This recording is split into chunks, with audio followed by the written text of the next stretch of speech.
Hello বন্ধুরা, অনেক দিন পর আবার ভিডিও নিয়ে এসেছি। তো আজকে তোমাদের সাথে একটা রেসিপি শেয়ার করব, চর্বি দিয়ে চিকেন কষা। তো চলো দেখো আমি এটা কিভাবে রেডি করছি। ফার্স্টে এখানে আমি সব কিছু ভালো করে ধুয়ে নিয়েছি। তারপরে গরম তেলে গোটা গরম মশলা, তেজপাতা ফোড়ন দিয়ে নিয়েছি। ওটা ভালো করে নেড়ে চেড়ে ওটা যখন ব্রাউন হয়ে আসবে, একটু পেঁয়াজ কুচি কুচি করে রেখে দিয়েছিলাম, ওইটা দিয়ে দিয়েছি তেলের মধ্যে।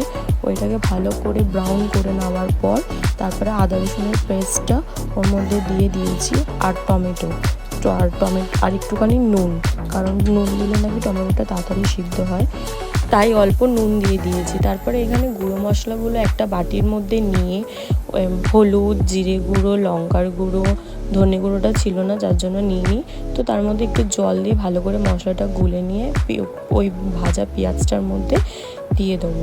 দিয়ে ওটাকে ভালো করে নেড়ে চেড়ে মাটন ফ্যাটগুলো দিয়ে দেবো, দিয়ে ভালো করে কষিয়ে নেবো।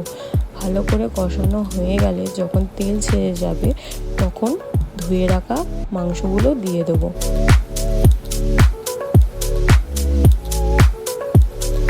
এখানে মাটন ফ্যাটটা আমার কষানো হয়ে গেছে।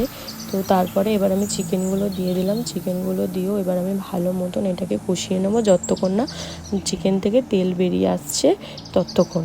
তারপরে আলুটা আমি ভাজতে ভুলে গেছিলাম, তাই আমি আলুটা কষানোর পরেই যখন প্রেসারে দেবো তখনই আমি আলুটা দিয়ে দিলাম।